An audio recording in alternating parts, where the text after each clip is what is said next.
باب سوم نبوت۔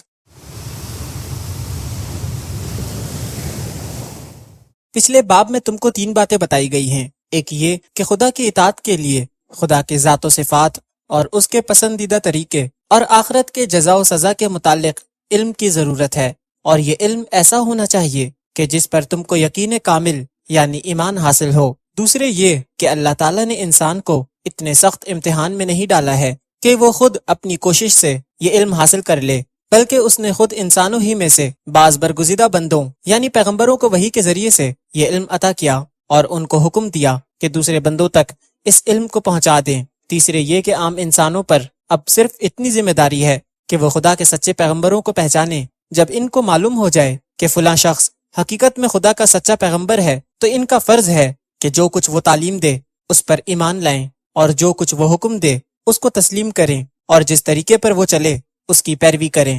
اب سب سے پہلے ہم تمہیں بتانا چاہتے ہیں کہ پیغمبر کی حقیقت کیا ہے اور پیغمبروں کو پہچاننے کی صورت کیا ہے۔ پیغمبر کی حقیقت۔ تم دیکھتے ہو کہ دنیا میں انسان کو جن جن چیزوں کی ضرورت ہوتی ہے اللہ نے ان سب کا انتظام خود ہی کر دیا ہے۔ بچہ جب پیدا ہوتا ہے تو دیکھو کتنا سامان اس کو دے کر دنیا میں بھیجا جاتا ہے۔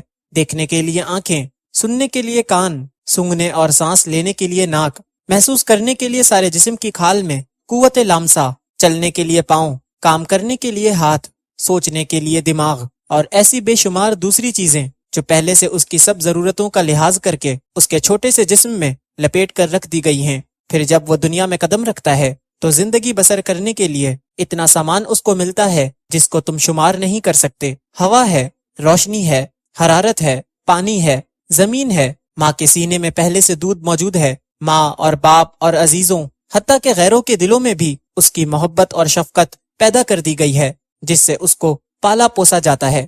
پھر جتنا جتنا وہ بڑھتا جاتا ہے اس کی ضرورتوں کو پورا کرنے کے لیے ہر قسم کا سامان اس کو ملتا جاتا ہے، اور ایسا معلوم ہوتا ہے کہ گویا زمین و آسمان کی ساری قوتیں اس کی پرورش اور خدمت کے لیے کام کر رہی ہیں۔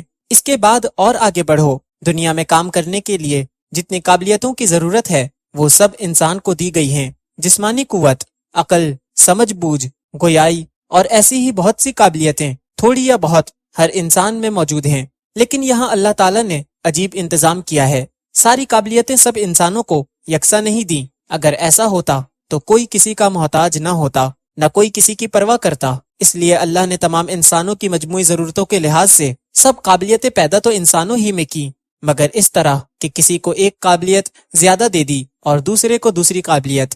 تم دیکھتے ہو کہ بعض لوگ جسمانی محنت کی قوتیں دوسروں سے زیادہ لے کر آتے ہیں۔ بعض لوگوں میں کسی خاص ہنر یا پیشہ کی پیدائشی قابلیت ہوتی ہے جس سے دوسرے محروم ہوتے ہیں، اور بعض لوگوں میں ذہانت اور عقل کی قوت دوسروں سے زیادہ ہوتی ہے۔ بعض پیدائشی سپہ سالار ہوتے ہیں، بعض میں حکمرانی کی خاص قابلیت ہوتی ہے، بعض تقریر کی غیر معمولی قوت لے کر پیدا ہوتے ہیں، بعض میں انشا پردازی کا فطری ملکہ ہوتا ہے۔ کوئی ایسا شخص پیدا ہوتا ہے کہ اس کا دماغ ریاضی میں خوب لڑتا ہے، حتیٰ کہ اس فن کے بڑے بڑے پیچیدہ سوالات اس طرح حل کر دیتا ہے کہ دوسروں کے ذہن وہاں تک نہیں پہنچتے۔ ایک دوسرا شخص ایسا ہوتا ہے جو عجیب عجیب چیزیں ایجاد کرتا ہے اور اس کی ایجادوں کو دیکھ کر دنیا دنگ رہ جاتی ہے۔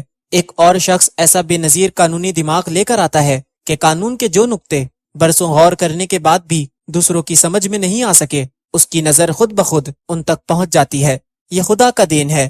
کوئی شخص اپنے اندر خود یہ قابلیتیں پیدا نہیں کر سکتا، نہ تعلیم و تربیت سے یہ چیزیں پیدا ہوتی ہیں۔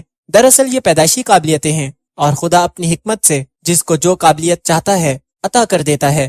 خدا کی اس بخشش پر بھی غور کرو گے تو تم کو معلوم ہوگا کہ انسانی تمدن کے لیے جن قابلیتوں کی ضرورت زیادہ ہوتی ہے وہ زیادہ انسانوں میں پیدا کی جاتی ہیں، اور جن کی ضرورت جس قدر کم ہوتی ہیں وہ اسی قدر کم آدمیوں میں پیدا کی جاتی ہیں۔ سپاہی بہت پیدا ہوتے ہیں، کسان اور بڑھئی اور لوہار اور ایسے ہی دوسرے کاموں کے آدمی کثرت سے پیدا ہوتے ہیں، مگر علمی اور دماغی قوتیں رکھنے والے اور سیاست اور سپہ سالاری کی قابلیت رکھنے والے کم پیدا ہوتے ہیں۔ پھر وہ لوگ اور بھی زیادہ کم پیدا ہوتے ہیں جو کسی خاص فن میں غیر معمولی قابلیت کے مالک ہوں، کیونکہ ان کے کارنامے صدیوں کے لیے انسانوں کو اپنے جیسے ماہر فن کی ضرورت سے بے نیاز کر دیتے ہیں۔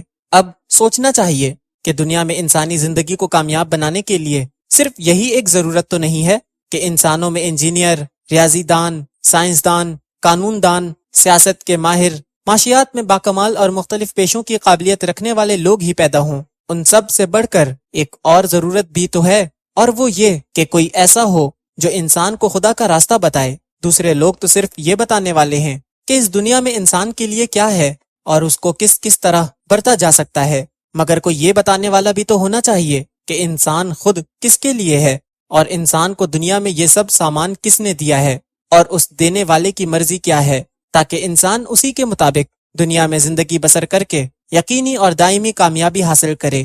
یہ انسان کی اصلی اور سب سے بڑی ضرورت ہے، اور عقل یہ ماننے سے انکار کرتی ہے کہ جس خدا نے ہماری چھوٹی سے چھوٹی ضرورتوں کو پورا کرنے کا انتظام کیا ہے، اس نے ایسی اہم ضرورت کو پورا کرنے سے غفلت برتی ہوگی۔ نہیں، ایسا ہرگز نہیں ہے۔ خدا نے جس طرح ایک ایک ہنر اور ایک ایک علم و فن کی خاص قابلیت رکھنے والے انسان پیدا کیے ہیں، اسی طرح ایسے انسان بھی پیدا کیے ہیں جن میں خود خدا کے پہچاننے کی اعلیٰ قابلیت تھی۔ اس نے ان کو دین اور اخلاق اور شریعت کا علم اپنے پاس سے عطا کیا، اور ان کو اس خدمت پر مقرر کیا کہ دوسرے لوگوں کو ان چیزوں کی تعلیم دیں۔ یہی وہ لوگ ہیں جن کو ہماری زبان میں نبی یا رسول یا پیغمبر کہا جاتا ہے۔ پیغمبر کی پہچان۔ جس طرح دوسرے علوم و فنون کے باکمال لوگ ایک خاص قسم کا ذہن اور ایک خاص قسم کی طبیعت لے کر پیدا ہوتے ہیں، اسی طرح پیغمبر بھی ایک خاص قسم کی طبیعت لے کر آتے ہیں۔ ایک پیدائشی شاعر کا کلام سنتے ہی ہم کو معلوم ہو جاتا ہے کہ یہ شاعری کی خاص قابلیت لے کر پیدا ہوا ہے، کیونکہ دوسرے لوگ خواہ کتنی ہی کوشش کریں ویسا شعر نہیں کہہ سکتے۔ اس طرح ایک پیدائشی مقرر، ایک پیدائشی انشا پرداز، ایک پیدائشی موجد، ایک پیدائشی لیڈر بھی اپنے کارناموں سے صاف پہچان لیا جاتا ہے، کیونکہ ان میں سے ہر ایک اپنے کام میں غیر معمولی قابلیت کا اظہار کرتا ہے جو دوسروں میں نہیں ہوتی۔ ایسا ہی حال پیغمبر کا بھی ہے۔ اس کے ذہن میں وہ باتیں آتی ہیں جو دوسرے لوگوں کے وہم و گمان میں بھی نہیں ہوتی۔ وہ ایسے مضامین بیان کرتا ہے جو اس کے سوا کوئی دوسرا انسان بیان نہیں کر سکتا۔ اس کی نظر ایسی باریک باتوں تک خود بخود پہنچ جاتی ہے جن تک دوسروں کی نظر برسوں کے غور و فکر کے بعد بھی نہیں پہنچتی۔ وہ جو کچھ کہتا ہے ہماری عقل اس کو قبول کرتی ہے، ہمارا دل گواہی دیتا ہے کہ ضرور ایسا ہی ہونا چاہیے۔ دنیا کے تجربات اور کائنات کے مشاہدوں سے اس کی ایک ایک بات سچی ثابت ہوتی ہے، لیکن اگر ہم خود ویسی بات کہنا چاہیں تو نہیں کہہ سکتے۔ پھر اس کی طبیعت ایسی پاکیزہ ہوتی ہے کہ وہ ہر معاملے میں سچا، سیدھا اور شریفانہ طریقہ اختیار کرتا ہے۔ وہ کبھی کوئی غلط بات نہیں کہتا، کوئی برا کام نہیں کرتا، ہمیشہ نیکی اور صداقت کی تعلیم دیتا ہے، اور جو کچھ دوسروں سے کہتا ہے اس پر خود عمل کر کے دکھاتا ہے۔ اس کی زندگی میں کوئی ایسی مثال نہیں ملتی کہ وہ جو کچھ کہے اس کے خلاف عمل کرے۔ اس کے قول یا عمل میں کوئی ذاتی غرض نہیں ہوتی۔ وہ دوسروں کے بھلے کی خاطر خود نقصان اٹھاتا ہے اور اپنے بھلے کے لیے کسی کا نقصان نہیں کرتا۔ اس کی ساری زندگی سچائی، شرافت، پاک نیتی، بلند خیالی اور اعلیٰ درجہ کی انسانیت کا نمونہ ہوتی ہے، جس میں ڈھونڈنے سے بھی کوئی عیب نظر نہیں آتا۔ انہی چیزوں کو دیکھ کر صاف پہچان لیا جاتا ہے کہ یہ شخص خدا کا سچا پیغمبر ہے۔ پیغمبر کی اطاعت۔ جب یہ معلوم ہو جائے کہ فلاں شخص خدا کا سچا پیغمبر ہے تو اس کی بات ماننا، اس کی اطاعت کرنا اور اس کے طریقے کی پیروی کرنا ضروری ہے۔ یہ بات بالکل خلاف عقل ہے کہ تم ایک شخص کو پیغمبر بھی تسلیم کرو اور پھر اس کی بات بھی نہ مانو، اس لیے کہ پیغمبر تسلیم کرنے کے معنی یہ ہیں کہ تم نے مان لیا کہ جو کچھ کہہ رہا ہے خدا کی طرف سے کہہ رہا ہے، اور جو کچھ کر رہا ہے خدا کی مرضی کے مطابق کر رہا ہے۔ اب تم جو کچھ اس کے خلاف کہو گے یا کرو گے وہ خدا کے خلاف ہوگا، اور جو بات خدا کے خلاف ہو وہ کبھی حق نہیں ہو سکتی۔ لہٰذا کسی کو پیغمبر تسلیم کرنے سے یہ بات خود بخود لازم ہو جاتی ہے کہ اس کی بات کو بے چون و چرا مان لیا جائے اور اس کے حکم کے آگے سر جھکا دیا جائے، خواہ اس کی حکمت اور اس کا فائدہ تمہاری سمجھ میں آئے یا نہ آئے۔ جو بات پیغمبر کی طرف سے ہے اس کا پیغمبر کی طرف سے ہونا ہی اس بات کی دلیل ہے کہ وہ سچی ہے اور تمام مصلحتیں اور حکمتیں اس میں موجود ہیں۔ اگر تمہاری سمجھ میں کسی بات کی مصلحت نہیں آتی تو اس کے معنی یہ نہیں ہے کہ اس بات میں کوئی خرابی ہے، بلکہ اس کے معنی یہ ہیں کہ خود تمہاری سمجھ میں کوئی خرابی ہے۔ جو شخص کسی فن کا ماہر نہیں ہے، ظاہر ہے وہ کسی فن کی باریکیوں کو نہیں سمجھ سکتا، لیکن وہ کتنا بے وقوف ہوگا اگر وہ ماہر فن کی بات کو محض اس وجہ سے نہ مانے کہ اس کی سمجھ میں وہ بات نہیں آتی۔ دیکھو، دنیا کے ہر کام میں اس کے ماہر کی ضرورت ہوتی ہے، اور ماہر کی طرف رجوع کرنے کے بعد اس پر پورا بھروسہ کیا جاتا ہے اور اس کے کام میں دخل نہیں دیا جاتا، کیونکہ سب لوگ سب کاموں کے ماہر نہیں ہو سکتے اور نہ دنیا بھر کی تمام چیزوں کو سمجھ سکتے ہیں۔ تمہیں اپنی تمام عقل اور ہوشیاری صرف اس بات میں صرف کرنی چاہیے کہ ایک بہترین ماہر فن کو تلاش کرو۔ جب کسی کے متعلق تمہیں یقین ہو جائے کہ وہ بہترین ماہر فن ہے تو اس پر تم کو کامل بھروسہ کرنا چاہیے، پھر اس کے کاموں میں دخل دینا اور ایک ایک بات کے متعلق یہ کہنا کہ پہلے ہمیں سمجھا دو ورنہ ہم نہ مانیں گے، عقل مندی نہیں بلکہ سراسر بے وقوفی ہے۔ کسی وکیل کو مقدمہ سپرد کرنے کے بعد تم ایسی حجتیں کرو گے تو وہ تمہیں اپنے دفتر سے نکال دے گا۔ کسی ڈاکٹر سے تم اس کی ایک ایک ہدایت پر دلیل پوچھو گے تو وہ تمہارا علاج چھوڑ دے گا۔ ایسا ہی معاملہ مذہب کا بھی ہے۔ تم کو خدا کا علم حاصل کرنے کی ضرورت ہے۔ تم یہ جاننا چاہتے ہو کہ خدا کی مرضی کے مطابق زندگی بسر کرنے کا طریقہ کیا ہے۔ اب تمہارا فرض ہے کہ خدا کے سچے پیغمبر کی تلاش کرو۔ اس تلاش میں تم کو نہایت ہوشیاری اور سمجھ بوجھ سے کام لینا چاہیے، کیونکہ اگر کسی غلط آدمی کو تم نے پیغمبر سمجھ لیا تو وہ تمہیں غلط راستے پر لگا دے گا، مگر جب تمہیں خوب جانچ پڑتال کرنے کے بعد یہ یقین ہو جائے کہ فلاں شخص خدا کا سچا پیغمبر ہے تو اس پر تم کو پورا اعتماد کرنا چاہیے اور اس کے ہر حکم کی اطاعت کرنی چاہیے۔ پیغمبروں پر ایمان لانے کی ضرورت۔ جب تمہیں معلوم ہو گیا کہ اسلام کا سچا اور سیدھا راستہ وہی ہے جو خدا کی طرف سے خدا کا پیغمبر بتائے، تو یہ بات تم خود سمجھ سکتے ہو کہ ایمان لانا اور اس کی اطاعت اور پیروی کرنا تمام انسانوں کے لیے ضروری ہے، اور جو شخص پیغمبر کے طریقے کو چھوڑ کر خود اپنی عقل سے کوئی طریقہ نکالتا ہے وہ یقیناً گمراہ ہے۔ اس معاملے میں لوگ عجیب عجیب غلطیاں کرتے ہیں۔ بعض لوگ ایسے ہیں جو پیغمبر کی صداقت کو تسلیم کرتے ہیں مگر نہ اس پر ایمان لاتے ہیں اور نہ اس کی پیروی قبول کرتے ہیں۔ یہ صرف کافر ہی نہیں، احمق بھی ہیں، کیونکہ پیغمبر کو سچا پیغمبر ماننے کے بعد اس کی پیروی نہ کرنے کے معنی یہ ہیں کہ آدمی جان بوجھ کر جھوٹ کی پیروی کرے۔ ظاہر ہے کہ اس سے بڑھ کر کوئی حماقت نہیں ہو سکتی۔ بعض لوگ کہتے ہیں کہ ہمیں پیغمبر کی پیروی کی ضرورت ہی نہیں، ہم خود اپنی عقل سے حق کا راستہ معلوم کر لیں گے۔ یہ بھی سخت غلطی ہے۔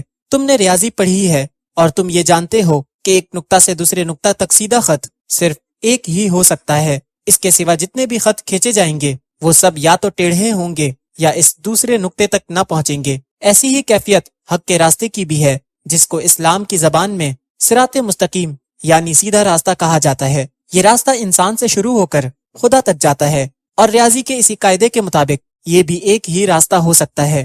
اس کے سوا جتنے راستے بھی ہوں گے یا تو سب ٹیڑھے ہوں گے یا خدا تک نہ پہنچیں گے۔ اب غور کرو کہ جو سیدھا راستہ ہے وہ پیغمبر نے بتا دیا، اور اس کے سوا کوئی دوسرا راستہ صراط مستقیم ہے ہی نہیں۔ اس راستے کو چھوڑ کر جو شخص خود کوئی راستہ تلاش کرے گا اس کو دو صورتوں میں سے کوئی ایک صورت ضرور پیش آئے گی، یا تو اس کو خدا تک پہنچنے کا کوئی راستہ ملے گا ہی نہیں، یا اگر ملا بھی تو بہت پھیر کا راستہ ہوگا، خط مستقیم نہ ہوگا بلکہ خط منحنی ہوگا۔ پہلی صورت میں تو اس کی تباہی ظاہر ہے، رہی دوسری صورت تو اس کے بھی حماقت ہونے میں شک نہیں کیا جا سکتا۔ ایک بے عقل جانور بھی ایک جگہ سے دوسری جگہ جانے کے لیے خط منحنی کو چھوڑ کر خط مستقیم ہی کو اختیار کرتا ہے۔ پھر اس انسان کو تم کیا کہو گے جس کو خدا کا ایک ایک بندہ سیدھا راستہ بتائے اور وہ کہے کہ نہیں، میں تیرے بتائے ہوئے راستے پر نہیں چلوں گا بلکہ خود ٹیڑھے راستوں پر بھٹک بھٹکا کر منزل مقصود تلاش کر لوں گا۔ یہ تو وہ بات ہے جو سرسری نظر میں ہر شخص سمجھ سکتا ہے، لیکن اگر تم زیادہ غور کر کے دیکھو گے تو تمہیں معلوم ہوگا کہ جو شخص پیغمبر پر ایمان لانے سے انکار کرتا ہے اس کو خدا تک پہنچنے کا کوئی راستہ نہیں مل سکتا، نہ ٹیڑھا نہ سیدھا۔ اس کی وجہ یہ ہے کہ جو شخص سچے آدمی کی بات ماننے سے انکار کرتا ہے اس کے دماغ میں ضرور کوئی ایسی خرابی ہوگی جس کے سبب سے وہ سچائی سے منہ موڑتا ہے، یا تو اس کی سمجھ بوجھ ناقص ہوگی، یا اس کے دل میں تکبر ہوگا، یا اس کی طبیعت ایسی ٹیڑھی ہوگی کہ وہ نیکی اور صداقت کی باتوں کو قبول کرنے پر آمادہ ہی نہ ہوگی، یا وہ باپ دادا کی اندھی تقلید میں گرفتار ہوگا اور جو باتیں رسم کے طور سے پہلے سے چلی آتی ہیں ان کے خلاف کسی بات کو ماننے پر تیار نہ ہوگا، یا وہ اپنی خواہشات کا بندہ ہوگا اور پیغمبر کی تعلیم کو ماننے سے اس لیے انکار کرے گا کہ اس کے مان لینے کے بعد گناہوں اور ناجائز باتوں کی آزادی باقی نہیں رہتی۔ یہ تمام اسباب ایسے ہیں کہ اگر ان میں سے کوئی ایک سبب بھی کسی شخص میں موجود ہو تو اس کو خدا کا راستہ ملنا غیر ممکن ہے، اور اگر کوئی سبب بھی موجود نہ ہو تو یہ ناممکن ہے کہ ایک سچا، غیر متعصب اور نیک آدمی ایک سچے پیغمبر کی تعلیم قبول کرنے سے انکار کر دے۔ سب سے بڑی بات یہ ہے کہ پیغمبر خدا کی طرف سے بھیجا ہوا ہوتا ہے اور خدا ہی کا حکم ہے کہ اس پر ایمان لاؤ اور اس کی اطاعت کرو۔ اب جو کوئی پیغمبر پر ایمان نہیں لاتا وہ خدا کے خلاف بغاوت کرتا ہے۔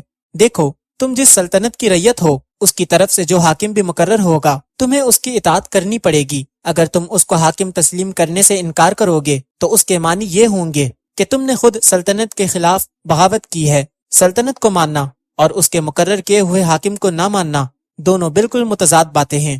ایسی ہی مثال خدا اور اس کے بھیجے ہوئے پیغمبر کی بھی ہے۔ خدا تمام انسانوں کا حقیقی بادشاہ ہے۔ جس شخص کو اس نے انسان کی ہدایت کے لیے بھیجا ہو اور جس کی اطاعت کا حکم دیا ہو، ہر انسان کا فرض ہے کہ اس کو پیغمبر تسلیم کرے اور ہر دوسری چیز کی پیروی چھوڑ کر صرف اسی کی پیروی اختیار کرے۔ اس سے منہ موڑنے والا بہرحال کافر ہے، خواہ وہ خدا کو مانتا ہو یا نہ مانتا ہو۔ پیغمبر کی مختصر تاریخ۔ اب ہم تم کو بتاتے ہیں کہ نوع انسانی میں پیغمبر کا سلسلہ کس طرح شروع ہوا اور کس طرح ترقی کرتے کرتے ایک آخری اور سب سے بڑے پیغمبر پر ختم ہوا۔ تم نے سنا ہوگا کہ اللہ تعالیٰ نے سب سے پہلے ایک انسان کو پیدا کیا، پھر اسی انسان سے اس کا جوڑا پیدا کیا اور اس جوڑے کی نسل چلائی جو بے شمار صدیوں میں پھیلتے پھیلتے تمام روئے زمین پر چھا گئی۔ دنیا میں جتنے انسان بھی پیدا ہوئے ہیں وہ سب اسی ایک جوڑے کی اولاد ہیں۔ تمام قوموں کی مذہبی اور تاریخی روایات متفق ہیں کہ نوع انسانی کی ابتدا ایک ہی انسان سے ہوئی ہے۔ سائنس کی تحقیقات سے بھی ثابت ہوا کہ زمین کے مختلف حصوں میں الگ الگ انسان نہیں بنائے گئے تھے، بلکہ سائنس کے اکثر علماء بھی یہی قیاس کرتے ہیں کہ پہلے ایک ہی انسان پیدا ہوا ہوگا اور انسان کی موجودہ نسل دنیا میں جہاں کہیں بھی پائی جاتی ہے اسی ایک شخص کی اولاد ہے۔ ہماری زبان میں اس پہلے انسان کو آدم کہتے ہیں، اسی سے لفظ آدمی نکلا ہے جو انسان کا ہم معنی ہے۔ اللہ تعالیٰ نے سب سے پہلا پیغمبر حضرت آدم علیہ السلام ہی کو بنایا اور ان کو حکم دیا کہ وہ اپنی اولاد کو اسلام کی تعلیم دیں، یعنی ان کو یہ بتائیں کہ تمہارا اور تمام دنیا کا خدا ایک ہے، اسی کی تم عبادت کرو، اسی کے آگے سر جھکاؤ، اسی سے مدد مانگو اور اسی کی مرضی کے مطابق دنیا میں نیکی اور انصاف کی زندگی بسر کرو۔ اگر تم ایسا کرو گے تو تم کو اچھا انعام ملے گا، اور اگر اس کی اطاعت سے منہ موڑو گے تو بڑی سزا پاؤ گے۔ حضرت آدم علیہ السلام کی اولاد میں جو لوگ اچھے تھے وہ اپنے باپ کے بتائے ہوئے سیدھے رستے پر چلتے رہے، مگر جو لوگ برے تھے انہوں نے اسے چھوڑ دیا۔ رفتہ رفتہ ہر قسم کی برائیاں پیدا ہو گئیں۔ کسی نے سورج اور چاند اور تاروں کو پوجنا شروع کر دیا، کسی نے درختوں اور جانوروں اور دریاؤں کی پرستش شروع کر دی، کسی نے خیال کیا کہ ہوا اور آگ اور بیماریوں، تندرستی اور قدرت کی دوسری نعمتوں اور قوتوں کے خدا الگ الگ ہیں، ہر ایک کی پرستش کرنی چاہیے تاکہ سب خوش ہو کر ہم پر مہربان ہوں۔ اسی طرح جہالت کی وجہ سے شرک اور بت پرستی کی بہت سی صورتیں پیدا ہو گئیں جن سے بیسیوں مذہب نکل آئے۔ یہ وہ زمانہ تھا جبکہ حضرت آدم علیہ السلام کی نسل دنیا کے مختلف حصوں میں پھیل چکی تھی، مختلف قومیں بن گئی تھیں، ہر قوم نے اپنا ایک نیا مذہب بنا لیا تھا اور ہر ایک کی رسمیں الگ تھیں۔ خدا کو بھولنے کے ساتھ لوگ اس قانون کو بھی بھول گئے تھے جو حضرت آدم علیہ السلام نے اپنی اولاد کو سکھایا تھا۔ لوگوں نے خود اپنی خواہشات کی پیروی شروع کر دی، ہر قسم کی بری رسمیں پیدا ہوئیں، ہر قسم کے جاہلانہ خیالات پھیلے، اچھے اور برے کی تمیز میں غلطیاں کی گئیں، بہت سی بری چیزیں اچھی سمجھ لی گئیں اور بہت سی اچھی چیزوں کو برا ٹھہرا لیا گیا۔ اب اللہ تعالیٰ نے ہر قوم میں پیغمبر بھیجنے شروع کیے جو لوگوں کو اسی اسلام کی تعلیم دینے لگے جس کی تعلیم اول حضرت آدم علیہ السلام نے انسانوں کو دی تھی۔ ان پیغمبروں نے اپنی اپنی قوموں کو بھولا ہوا سبق یاد دلایا، انہیں ایک خدا کی پرستش سکھائی، شرک اور بت پرستی سے روکا، جاہلانہ رسموں کو توڑا، خدا کی مرضی کے مطابق زندگی بسر کرنے کا طریقہ بتایا اور صحیح قوانین بتا کر ان کی پیروی کی ہدایت کی۔ ہندوستان، چین، عراق، ایران، مصر، افریقہ، یورپ، غرض دنیا کا کوئی ملک ایسا نہیں ہے جہاں خدا کی طرف سے اس کے سچے پیغمبر نہ آئے ہوں۔ ان سب کا مذہب ایک ہی تھا اور وہ یہی مذہب تھا جس کو ہم اپنی زبان میں اسلام کہتے ہیں۔ البتہ تعلیم کے طریقے اور زندگی کے قوانین ذرا مختلف تھے۔ ہر قوم میں جس قسم کی جہالت پھیلی ہوئی تھی اسی کو دور کرنے پر زور دیا گیا، جس قسم کے غلط خیالات رائج تھے انہی کی اصلاح پر زیادہ توجہ صرف کی گئی۔ تہذیب و تمدن اور علم و عقل کے لحاظ سے جب قومیں ابتدائی درجے میں تھیں تو ان کو سادہ تعلیم اور سادہ شریعت دی گئی۔ جیسی جیسی ترقی ہوتی گئی تعلیم اور شریعت کو بھی وسیع کیا جاتا رہا، مگر یہ اختلافات صرف ظاہری شکل کے تھے، روح سب کی ایک تھی، یعنی اعتقاد، توحید، اعمال میں نیکی و سلامت روی اور آخرت کی جزا و سزا پر یقین۔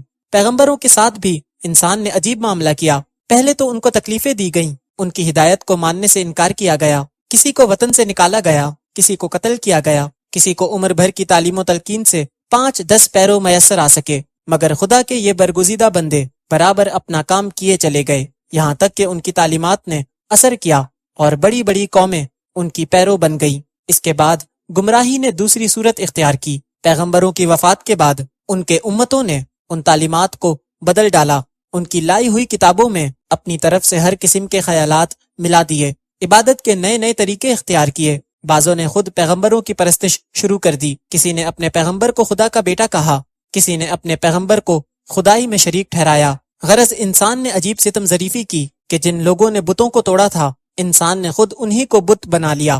پھر جو شریعتیں یہ پیغمبر اپنی امتوں کو دے گئے تھے، ان کو بھی طرح طرح سے بگاڑا گیا، ان میں ہر قسم کی جاہلانہ رسمیں ملا دی گئیں، افسانوں اور جھوٹی روایتوں کی آمیزش کر دی گئی، انسانوں کے بنائے ہوئے قوانین کو ان کے ساتھ خلط ملط کر دیا گیا، یہاں تک کہ چند صدیوں کے بعد یہ معلوم کرنے کا کوئی ذریعہ ہی باقی نہ رہا کہ پیغمبر کی اصلی تعلیم اور اصلی شریعت کیا تھی، اور بعد والوں نے اس میں کیا کیا ملا دیا۔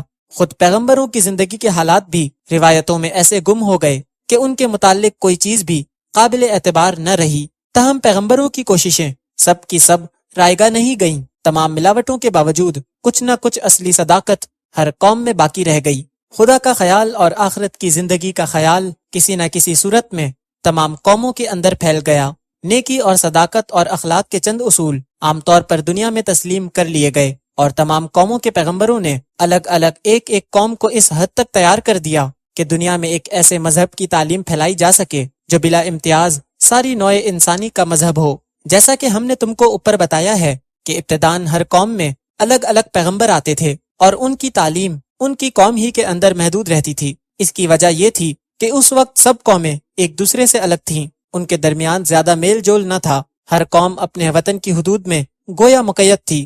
ایسی حالت میں کوئی عام اور مشترک تعلیم تمام قوموں میں پھیلنی بہت مشکل تھی۔ اس کے علاوہ مختلف قوموں کے حالات ایک دوسرے سے بالکل مختلف تھے، جہالت زیادہ بڑھی ہوئی تھی، اور اس جہالت کی بدولت اعتقاد اور اخلاق کی جو خرابیاں پیدا ہوئی تھیں وہ ہر جگہ مختلف صورت کی تھیں۔ اس لیے ضروری تھا کہ خدا کے پیغمبر ہر قوم کو الگ الگ تعلیم و ہدایت دیں، آہستہ آہستہ غلط خیالات کو مٹا کر صحیح خیالات پھیلائیں، رفتہ رفتہ جاہلانہ طریقوں کو چھوڑ کر اعلیٰ درجے کے قوانین کی پیروی سکھائیں، اور اس طرح ان کی تربیت کریں جیسے بچوں کی جاتی ہے۔ خدا ہی جانتا ہے کہ اس طریقے سے قوموں کی تعلیم میں کتنے ہزار برس صرف ہوئے ہوں گے۔ بہرحال ترقی کرتے کرتے آخر کار وہ وقت آیا جب نوع انسانی بچپن کی حالت سے گزر کر سن بلوغ کو پہنچنے لگی۔ تجارت و صنعت و حرفت کی ترقی کے ساتھ ساتھ قوموں کے تعلقات ایک دوسرے سے قائم ہو گئے۔ چین و جاپان سے لے کر یورپ افریقہ کے دور دور ملکوں تک جہاز رانی اور خشکی کے سفروں کا سلسلہ قائم ہو گیا۔ اکثر قوموں میں تحریر کا رواج ہوا، علوم و فنون پھیلے، اور قوموں کے درمیان خیالات اور علمی مضامین کا تبادلہ ہونے لگا۔ بڑے بڑے فاتح پیدا ہوئے، اور انہوں نے بڑی بڑی سلطنتیں قائم کر کے کئی کئی ملکوں اور کئی کئی قوموں کو ایک سیاسی نظام میں ملا دیا۔ اس طرح وہ دوری اور جدائی جو پہلے انسانی قوموں میں پائی جاتی تھی رفتہ رفتہ کم ہوتی چلی گئی، اور یہ ممکن ہو گیا کہ اسلام کی ایک ہی تعلیم اور ایک ہی شریعت تمام دنیا کے لیے بھیجی جائے۔ اب سے 2500 برس پہلے انسان کی حالت اس حد تک ترقی کر چکی تھی کہ گویا وہ خود ہی ایک مشترک مذہب مانگ رہا تھا۔ بدھ مت اگرچہ کوئی پورا مذہب نہ تھا اور اس میں محض چند اخلاقی اصول ہی تھے، مگر ہندوستان سے نکل کر وہ ایک طرف جاپان اور منگولیا تک اور دوسری طرف افغانستان اور بخارا تک پھیل گیا، اور اس کی تبلیغ کرنے والے دور دور ملکوں تک جا پہنچے۔ اس کے چند صدی بعد عیسائی مذہب پیدا ہوا۔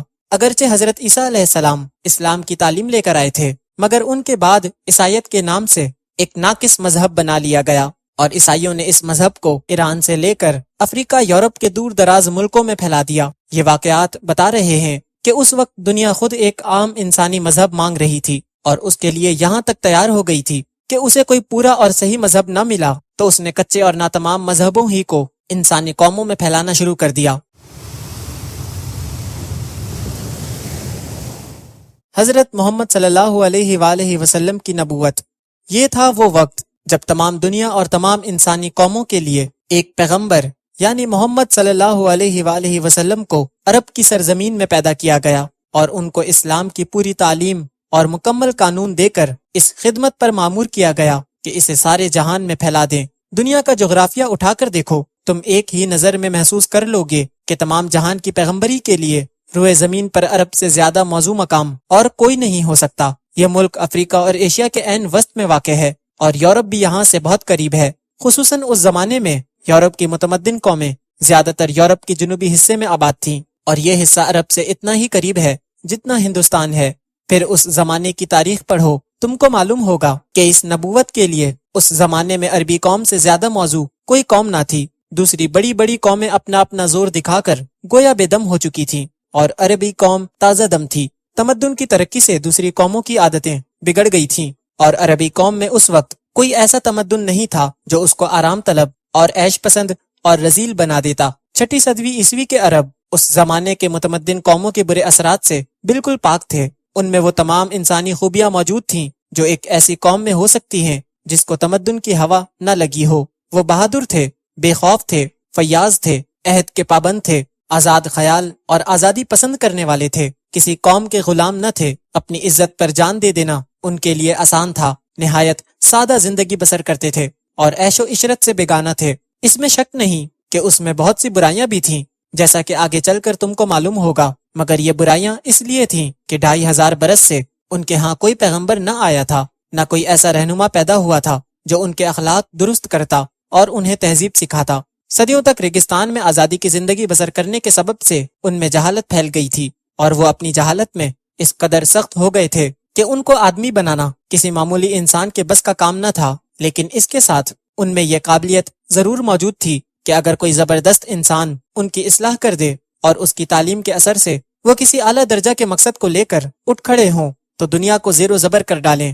پیغمبر عالم صلی اللہ علیہ وآلہ وسلم کی تعلیم کو پھیلانے کے لیے ایسے ہی جوان اور طاقتور قوم کی ضرورت تھی۔ اس کے بعد عربی زبان کو دیکھو، تم جب اس زبان کو پڑھو گے اور جب اس کے علم ادب کا مطالعہ کرو گے تو تم کو معلوم ہوگا کہ بلند خیالات کو ادا کرنے اور خدائی علم کے نہایت نازک اور باریک باتیں کرنے اور دلوں میں اثر پیدا کرنے کے لیے اس سے زیادہ موزوں کوئی زبان نہیں ہے۔ اس زبان کے مختصر جملوں میں بڑے بڑے مضامین ادا ہو جاتے ہیں، اور پھر ان میں ایسا زور ہوتا ہے کہ دلوں میں تیر و نشتر کی طرح اثر کرتے ہیں۔ ایسی شیرینی ہوتی ہے کہ کانوں میں رس پڑتا معلوم ہوتا ہے، ایسا نغمہ ہوتا ہے کہ آدمی بے اختیار جھومنے لگتا ہے۔ قرآن جیسی کتاب کے لیے ایسی ہی زبان کی ضرورت تھی۔ پس اللہ تعالیٰ کی یہ بہت بڑی حکمت تھی کہ اس نے تمام جہان کی پیغمبری کے لیے عرب کے مقام کو منتخب کیا۔ آؤ اب ہم تمہیں بتائیں کہ جس ذات مبارک کو اس کام کے لیے پسند کیا گیا وہ کیسی بے نظیر تھی۔ نبوت محمدی صلی اللہ علیہ وآلہ وسلم کا ثبوت۔ ذرا 1400 برس پیچھے پلٹ کر دیکھو، دنیا میں نہ تار برقی تھی، نہ ٹیلی فون تھے، نہ ریل تھی، نہ چھاپے خانے تھے، نہ اخبار اور رسالے شائع ہوتے تھے، نہ کتابیں چھپتی تھیں، نہ سفر اور سیاحت کی وہ آسانیاں تھیں جو آج کل پائی جاتی ہیں۔ ایک ملک سے دوسرے تک جانے میں مہینوں کی مسافت طے کرنی پڑتی تھی۔ ان حالات میں دنیا کے درمیان عرب کا ملک سب سے الگ تھلگ پڑا ہوا تھا۔ اس کے ارد گرد ایران، روم اور مصر کے ملک تھے جن میں کچھ علوم و فن کا چرچا تھا، مگر ریت کے بڑے بڑے سمندروں نے عرب کو ان سے جدا کر رکھا تھا۔ عرب سوداگر اونٹوں پر مہینوں کی راہ طے کر کے ان ملکوں میں تجارت کے لیے جاتے تھے، مگر یہ تعلق صرف مال کی خرید و فروخت کی حد تک تھا۔ خود عرب میں کوئی اعلیٰ درجہ کا تمدن نہ تھا، نہ کوئی مدرسہ تھا، نہ کوئی کتب خانہ تھا، نہ لوگوں میں تعلیم کا چرچا تھا۔ تمام ملک میں گنتی کے چند لوگ تھے جن کو کچھ لکھنا پڑھنا آتا تھا، مگر وہ بھی اتنا نہیں کہ اس زمانے کے علوم و فن سے آشنا ہوتے۔ وہاں کوئی باقاعدہ حکومت بھی نہ تھی، کوئی قانون بھی نہ تھا، ہر قبیلہ اپنی جگہ خود مختار تھا۔ آزادی کے ساتھ لوٹ مار ہوتی تھی، آئے دن خون ریز لڑائیاں ہوتی رہتی تھیں۔ آدمی کی جان کوئی قیمت ہی نہ رکھتی تھی، جس کا جس پر بس چلتا اسے مار ڈالتا اور اس کے مال پر قبضہ کر لیتا۔ اخلاق اور تہذیب کی ان کو ہوا تک نہ لگی تھی۔ بدکاری اور شراب خوری اور جوئے بازی کا بازار گرم تھا۔ لوگ ایک دوسرے کے سامنے بے تکلف برہنہ ہو جاتے تھے۔ عورتیں تک ننگی ہو کر خانہ کعبہ کا طواف کرتی تھیں۔ حرام و حلال کی کوئی تمیز نہ تھی۔ عربوں کی آزادی اس حد تک بڑھی ہوئی تھی کہ کوئی شخص کسی قاعدے، کسی قانون، کسی ضابطہ کی پابندی کے لیے تیار نہ تھا، نہ کسی حاکم کی اطاعت قبول کر سکتا تھا۔ اس پر جہالت کی یہ کیفیت کہ ساری قوم پتھر کے بتوں کو پوجتی تھی۔ راستہ چلتے میں کوئی اچھا سا چکنا پتھر مل جاتا تو اسی کو سامنے رکھ کر پرستش کر لیتے تھے، یعنی جو گردنیں کسی کے سامنے نہ جھکتی تھیں وہ پتھروں کے سامنے جھک جاتی تھیں، اور یہ سمجھا جاتا تھا کہ یہ پتھر ان کی حاجت روائی کریں گے۔ ایسی قوم اور ایسے حالات میں ایک شخص پیدا ہوتا ہے بچپن ہی میں ماں باپ اور دادا کا سایہ سر سے اٹھ جاتا ہے، اس لیے اس گئی گزری حالت میں جو تربیت ہو سکتی تھی وہ بھی اس کو نہیں ملتی۔ ہوش سنبھالتا ہے تو عرب لڑکوں کے ساتھ بکریاں چرانے لگتا ہے، جوان ہوتا ہے تو سوداگری میں لگ جاتا ہے۔ اٹھنا بیٹھنا ملنا جلنا انہی عربوں کے ساتھ ہے جن کی حالت تم نے اوپر دیکھی ہے۔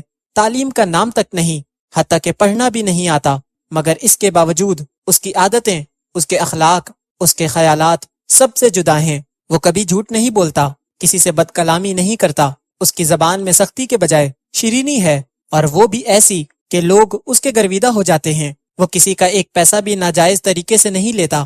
اس کی ایمانداری کا حال یہ ہے کہ لوگ اپنے قیمتی مال اس کے پاس حفاظت کے لیے رکھواتے ہیں، اور وہ ہر ایک کے مال کی حفاظت اپنی جان کی طرح کرتا ہے۔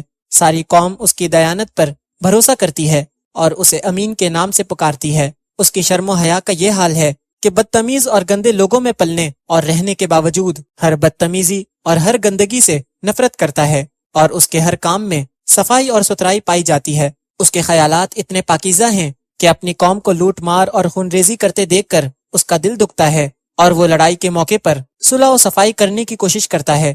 دل ایسا نرم ہے کہ ہر ایک کے دکھ درد میں شریک ہوتا ہے، یتیموں اور بیواؤں کی مدد کرتا ہے، بھوکوں کو کھانا کھلاتا ہے، مسافروں کی میزبانی کرتا ہے، کسی کو اس سے دکھ نہیں پہنچتا، اور وہ خود دوسروں کی خاطر دکھ اٹھاتا ہے۔ پھر عقل ایسی صحیح ہے کہ بت پرستی کی اس قوم میں رہ کر بھی وہ بتوں سے نفرت کرتا ہے، کبھی کسی مخلوق کے آگے سر نہیں جھکاتا۔ اس کے اندر سے خود بخود آواز آتی ہے کہ زمین و آسمان میں جتنی چیزیں نظر آتی ہیں ان میں سے کوئی پوجنے کے لائق نہیں۔ اس کا دل آپ سے آپ کہتا ہے کہ خدا تو ایک ہی ہو سکتا ہے، اور ایک ہی ہے۔ اس جاہل قوم میں یہ شخص ایسا ممتاز نظر آتا ہے گویا یہ پتھروں کے ڈھیر میں ایک ہیرا چمک رہا ہے، یا گھٹا ٹوپ اندھیرے میں ایک شمع روشن ہے۔ 40 برس کے قریب اس طرح پاک صاف اور شریفانہ زندگی بسر کرنے کے بعد یہ شخص اس تاریکی سے جو اس کے چاروں طرف پھیلی ہوئی تھی گھبرا اٹھتا ہے۔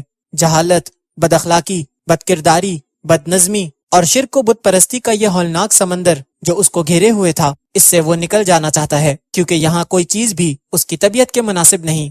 آخر وہ آبادی سے دور ایک پہاڑ کے غار میں جا جا کر تنہائی اور سکون کے عالم میں کئی دن گزارنے لگتا ہے، فاقے کر کر کے اپنی روح اور اپنے دل و دماغ کو اور زیادہ پاک صاف کرتا ہے، سوچتا ہے، غور و فکر کرتا ہے، اور کوئی روشنی ڈھونڈتا ہے جس سے وہ اس چاروں طرف پھیلی تاریکی کو دور کر دے۔ ایسی قوت و طاقت حاصل کرنا چاہتا ہے جس سے وہ اس بگڑی ہوئی دنیا کو توڑ پھوڑ کر پھر سے سنوار دے۔ یکایک اس کی حالت میں ایک عظیم و شان تغیر رونما ہوتا ہے، ایک دم سے اس کے دل میں وہ روشنی آ جاتی ہے جس کو اس کی فطرت مانگ رہی تھی۔ اچانک اس کے اندر وہ طاقت بھر جاتی ہے جس کا ظہور اس سے پہلے نہ ہوا تھا۔ وہ غار کی تنہائی سے نکل آتا ہے، اپنی قوم کے پاس آتا ہے، اس سے کہتا ہے یہ بت کسی کام کا نہیں، انہیں چھوڑ دو۔ یہ زمین، یہ چاند، یہ سورج، یہ تارے، یہ زمین و آسمان کی ساری قوتیں ایک خدا کی مخلوق ہیں۔ وہی تمہارا پیدا کرنے والا ہے، وہی رزق دینے والا ہے، وہی مارنے اور جلانے والا ہے۔ سب کو چھوڑ کر اسی کو پوجو، سب کو چھوڑ کر اسی سے اپنی حاجت طلب کرو۔ یہ چوری، یہ لوٹ مار، یہ شراب خوری، یہ جوا، یہ بدکاریاں جو تم کرتے ہو سب گناہ ہیں، انہیں چھوڑ دو، خدا انہیں پسند نہیں کرتا۔ سچ بولو، انصاف کرو، نہ کسی کی جان لو، نہ کسی کا مال چھینو، کچھ لو حق کے ساتھ لو، جو کچھ دو حق کے ساتھ دو۔ تم سب انسان ہو، انسان اور انسان سب برابر ہیں۔ بزرگی اور شرافت انسان کی نسل اور نسب میں نہیں، رنگ و روپ اور مال و دولت میں نہیں، خدا پرستی نیکی اور پاکیزگی میں ہے۔ جو شخص خدا سے ڈرتا ہے اور نیک اور پاک ہے وہی اعلیٰ درجے کا انسان ہے، اور جو ایسا نہیں وہ کچھ بھی نہیں۔ مرنے کے بعد تم سب کو اپنے خدا کے پاس حاضر ہونا ہے۔ اس عادل حقیقی کے ہاں نہ کوئی سفارش کام آئے گی، نہ رشوت چلے گی، نہ کسی کا نسب پوچھا جائے گا۔ وہاں صرف ایمان اور نیک عمل کی پوچھ ہوگی۔ جس کے پاس یہ سامان ہوگا وہ جنت میں جائے گا، اور جس کے پاس ان میں سے کچھ نہ ہوگا وہ نامراد دوزخ میں ڈالا جائے گا۔ جاہل قوم نے اس نیک انسان کو محض اس قصور میں ستانا شروع کیا کہ وہ ایسی باتوں کو برا کیوں کہتا ہے جو باپ دادا کے وقتوں سے ہوتی چلی آ رہی ہیں، اور ان باتوں کی تعلیم کیوں دیتا ہے جو بزرگوں کے طریقے کے خلاف ہیں۔ اسی قصور پر انہوں نے اسے گالیاں دیں، پتھر مارے، اس کے لیے جینا مشکل کر دیا، اس کے قتل کی سازشیں کی، ایک دن 2 دن نہیں، اکٹھے 13 برس تک سخت سے سخت ظلم توڑے، یہاں تک کہ اسے وطن چھوڑنے پر مجبور کر دیا، اور پھر وطن سے نکال کر بھی دم نہ لیا۔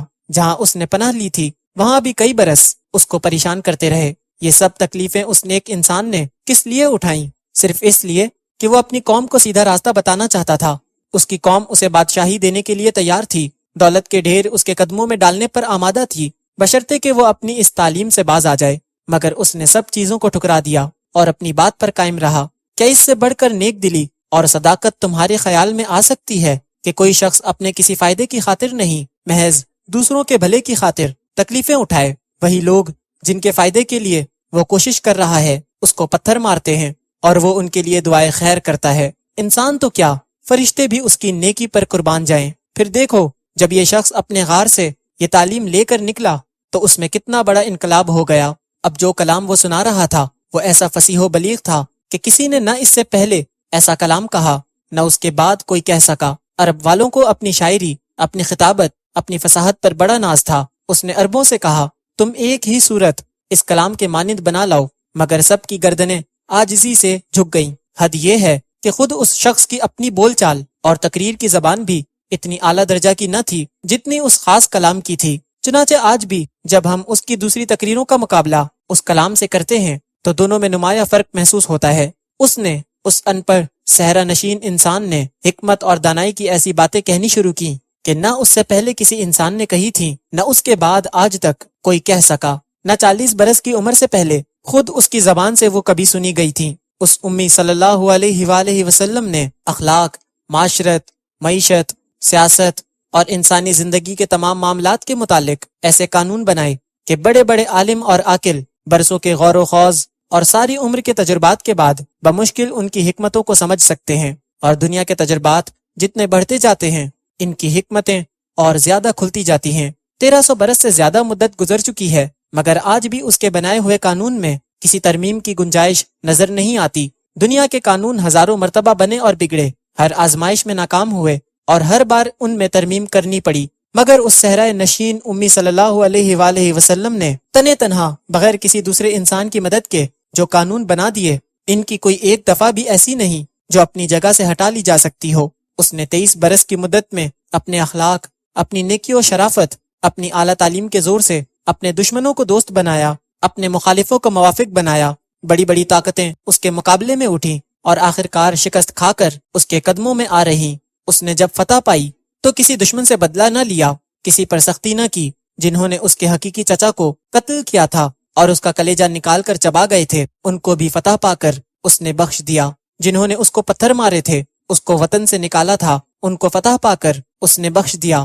اس نے کبھی کسی سے دغا نہ کی، عہد کر کے کبھی نہ توڑا، جنگ میں بھی کسی پر زیادتی نہ کی۔ اس کے سخت سے سخت دشمن بھی کبھی اس پر کسی گناہ یا ظلم کا الزام نہ رکھ سکے۔ یہی نیکی تھی جس نے بالآخر تمام عرب کا دل موہ لیا۔ پھر اس نے اپنی تعلیم و ہدایت سے انہی عربوں کو جن کا حال تم اوپر پڑھ چکے ہو، وحشت اور جہالت سے نکال کر اعلیٰ درجے کی مہذب قوم بنا دیا۔ جو عرب کسی قانون کی پابندی پر تیار نہ تھے، ان کو اس نے ایسا پابند قانون بنا دیا کہ دنیا کی تاریخ میں کوئی قوم ایسی پابند قانون نظر نہیں آتی۔ جو عرب کسی کی اطاعت پر آمادہ نہ تھے، اس نے ان کو ایک عظیم الشان سلطنت کا تابع بنا دیا۔ جن لوگوں کو اخلاق کی ہوا تک نہ لگی تھی، ان کے اخلاق ایسے پاکیزہ بنا دیے کہ آج ان کے حالات پڑھ کر دنیا دنگ رہ جاتی ہے۔ جو عرب اس وقت دنیا کی قوموں میں سب سے زیادہ پست تھے، وہ اس تنہا انسان کے اثر سے 23 برس کے اندر یکایک ایسے زبردست ہو گئے کہ انہوں نے ایران، روم اور مصر کے عظیم الشان سلطنتوں کے تختے الٹ دیے، دنیا کو تمدن، تہذیب، اخلاق اور انسانیت کا سبق دیا، اور اسلام کی ایک تعلیم اور ایک شریعت کو لے کر ایشیا، افریقہ اور یورپ کے دور دراز گوشوں تک پھیلتے چلے گئے۔ یہ تو وہ اثرات ہیں جو عرب قوم پر ہوئے۔ اس سے زیادہ حیرت انگیز اثرات اس امی صلی اللہ علیہ وآلہ وسلم کی تعلیم سے تمام دنیا پر ہوئے۔ اس نے ساری دنیا کے تمام خیالات، عادات اور قوانین میں انقلاب پیدا کر دیا۔ ان کو چھوڑو جس نے اس کو اپنا رہنما مان لیا ہے، مگر حیرت یہ ہے کہ جنہوں نے اس کی پیروی سے انکار کیا، جو اس کے مخالف ہیں، اس کے دشمن ہیں، وہ بھی اس کے اثرات سے نہ بچ سکے۔ دنیا توحید کا سبق بھول گئی تھی، اس نے یہ سبق پھر سے یاد دلایا اور اتنے زور کے ساتھ اس کا سور پھونکا کہ آج بت پرستوں اور مشرکوں کے مذہب بھی توحید کا دعویٰ کرنے پر مجبور ہو گئے۔ اس نے اخلاق کی ایسی زبردست تعلیم دی کہ اس کے بنائے ہوئے اصول تمام دنیا کے اخلاقیات میں پھیل گئے اور پھیلتے چلے جا رہے ہیں۔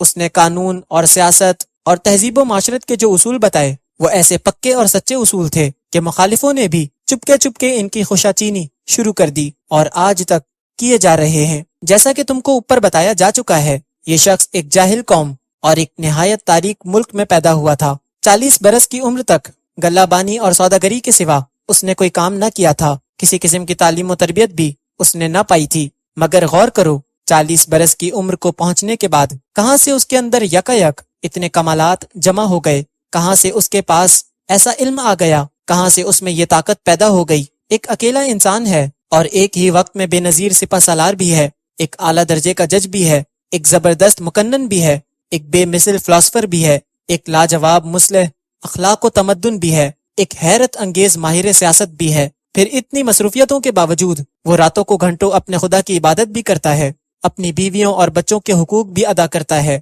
غریبوں اور مصیبت زدوں کی خدمت بھی کرتا ہے۔ ایک بڑے ملک کی بادشاہی مل جانے پر بھی وہ ایک فقیر کی سی زندگی بسر کرتا ہے، بوریے پر سوتا ہے، موٹا جوتا پہنتا ہے، غریبوں کی سی غذا کھاتا ہے، بلکہ کبھی کبھی فاقے کی نوبت بھی آ جاتی ہے۔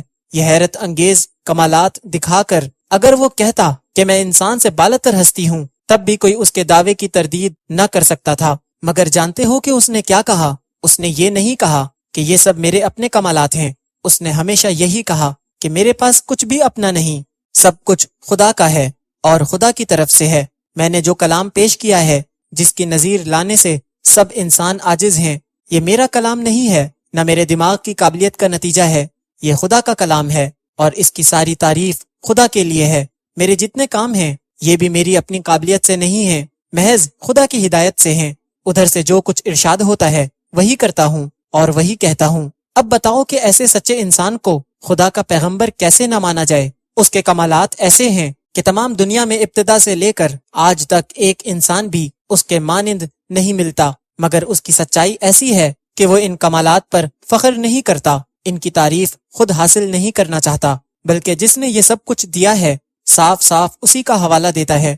کیا وجہ ہے کہ ہم اس کی تصدیق نہ کریں جب وہ خود اپنی خوبیوں کے متعلق کہتا ہے کہ یہ خدا کی دی ہوئی ہیں؟ تو ہم کیوں کہیں کہ نہیں، یہ سب تیرے اپنے دماغ کی پیداوار ہے؟ جھوٹا آدمی تو دوسروں کی خوبیوں کو بھی اپنی طرف منسوب کرنے کی کوشش کرتا ہے، مگر یہ شخص ان خوبیوں کو بھی اپنی طرف منسوب نہیں کرتا جنہیں وہ آسانی کے ساتھ اپنی خوبیاں کہہ سکتا تھا، جن کے حاصل ہونے کا ذریعہ کسی کو معلوم بھی نہیں ہو سکتا، جن کی بنا پر اگر وہ انسان سے بالاتر ہونے کا بھی دعویٰ کرتا تو کوئی اس کی تردید نہ کر سکتا تھا۔ پھر بتاؤ کہ اس سے زیادہ سچا انسان کون ہوگا؟ دیکھو، یہ ہیں ہمارے سرکار، تمام جہان کے پیغمبر، حضرت محمد مصطفیٰ صلی اللہ علیہ وآلہ وسلم۔ ان کی پیغمبری کی دلیل خود ان کی سچائی ہے، ان کے عظیم الشان کارنامے، ان کے اخلاق، ان کے پاک زندگی کے واقعات سب تاریخوں سے ثابت ہیں۔ جو شخص صاف دل سے حق پسندی اور انصاف کے ساتھ ان کو پڑھے گا، اس کا دل خود گواہی دے گا کہ وہ ضرور خدا کے پیغمبر ہیں۔ وہ کلام جو انہوں نے پیش کیا وہ یہی قرآن ہے جسے تم پڑھتے ہو۔ اس بے نظیر کتاب کو جو شخص بھی سمجھ کر کھلے دل سے پڑھے گا، اس کو اقرار کرنا پڑے گا کہ یہ ضرور خدا کی کتاب ہے، کوئی انسان ایسی کتاب تصنیف نہیں کر سکتا۔ ختم نبوت۔ اب تم کو جاننا چاہیے کہ اس زمانے میں اسلام کا سچا اور سیدھا راستہ معلوم کرنے کا کوئی ذریعہ محمد مصطفیٰ صلی اللہ علیہ وآلہ وسلم کی تعلیم اور قرآن کے سوا نہیں ہے۔ محمد صلی اللہ علیہ وآلہ وسلم تمام نوع انسانی کے لیے خدا کے پیغمبر ہیں، ان پر پیغمبری کا سلسلہ ختم کر دیا گیا۔ اللہ تعالیٰ انسان کو جس قدر ہدایت دینا چاہتا تھا وہ سب کی سب اس نے اپنے آخری پیغمبر کے ذریعے بھیج دی۔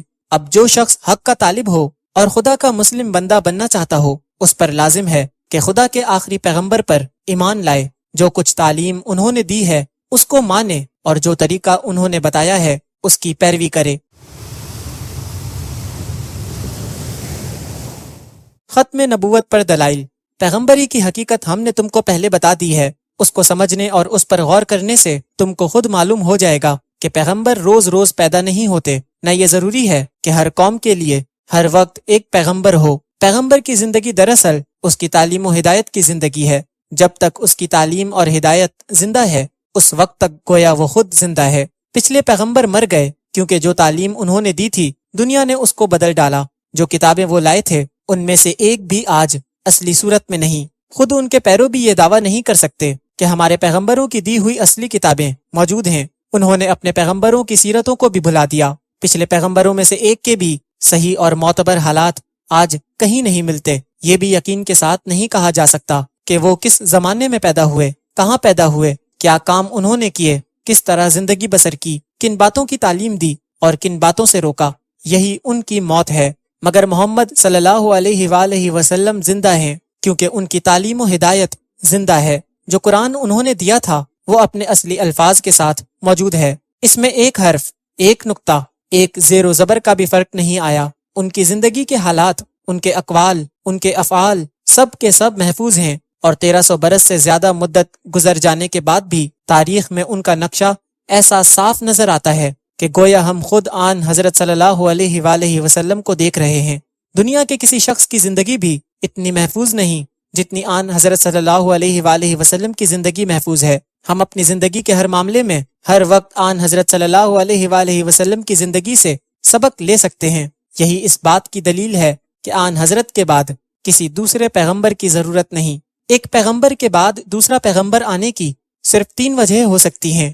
ایک، یا تو پہلے پیغمبر کی تعلیم و ہدایت مٹ گئی ہو اور اس کو پھر پیش کرنے کی ضرورت ہو۔ 2، یا پہلے پیغمبر کی تعلیم مکمل نہ ہو اور اس میں ترمیم یا اضافہ کی ضرورت ہو۔ 3، یا پہلے پیغمبر کی تعلیم ایک خاص قوم تک محدود ہو اور دوسری قوم یا قوموں کے لیے دوسرے پیغمبر کی ضرورت ہو۔ یہ تینوں وجہیں اب باقی نہیں رہیں۔